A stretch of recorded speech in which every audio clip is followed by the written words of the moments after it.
আসসালামু আলাইকুম বন্ধুরা।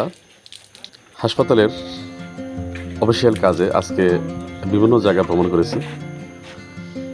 আর ভ্রমণ করার এক পর্যায়ে আমরা দুপুরে ক্লান্ত হয়ে পড়ি এবং কাকনা গ্রামের আমাদের ফাতেমা ম্যাডামের বাসায় যাত্রা বিরতি করি।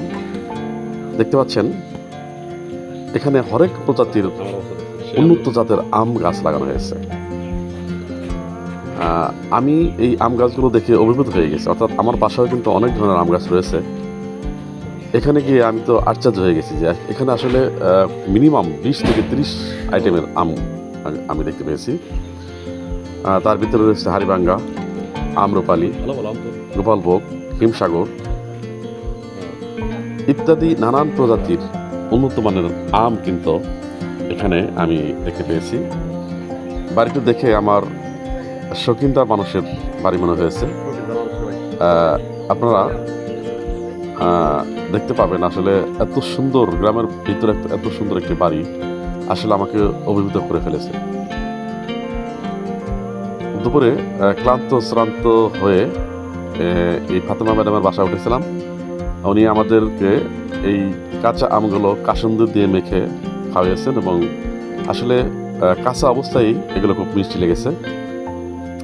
বন্ধুরা, আজকে আমাদের যাত্রার বিরতির এখানেই আমরা যাত্রা বিরতি করেছিলাম এবং আমরা আজকে বিভিন্ন জায়গায় ঘুরেছি। অর্থাৎ তিল্লি বাজার হয়ে একবারে নিরালি, তারপর হচ্ছে আপনার কলিয়া, গলিয়া, কাকনা ইত্যাদি এলাকায় কিন্তু আমরা আজকে অফিসিয়ালি কাজে গিয়েছিলাম। আপনারা দেখতে পাচ্ছেন যে কত সুন্দর আম এবং বাড়িটি অত্যন্ত পরিপাটি। এখানে আমাদের আম খাওয়ানোর ব্যবস্থা হয়েছে, সাথে শরবত ছিল। দেখতে পাচ্ছেন আপনারা কত সুন্দর একটি ঘর, চারদিকেই বারান্দা। এখানে অতিথি সেই আগের সেই ডাক বাংলো আসলে দেখেই মনটা ভরে গেল। করা রোদ ছিল আজকে, তারপরেও এখানে আমরা যাত্রা বিরতি করে আমরা বিভিন্ন ভাবে এখানে আরাম করেছি। দেখতে পাচ্ছেন কলিয়া পাবলিক উচ্চ বিদ্যালয়, এটাও আমরা পরিদর্শন করেছি এবং বিভিন্ন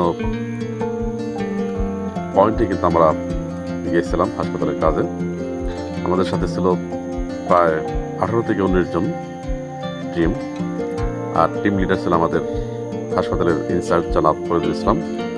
আজকের এই ভিডিওটি আমি আমার শ্রদ্ধেয় ম্যাডাম ফাতেমা ম্যাডামের জন্য উৎসর্গ করলাম। তাকে অনেক ধন্যবাদ। ভালো থাকুন সবাই।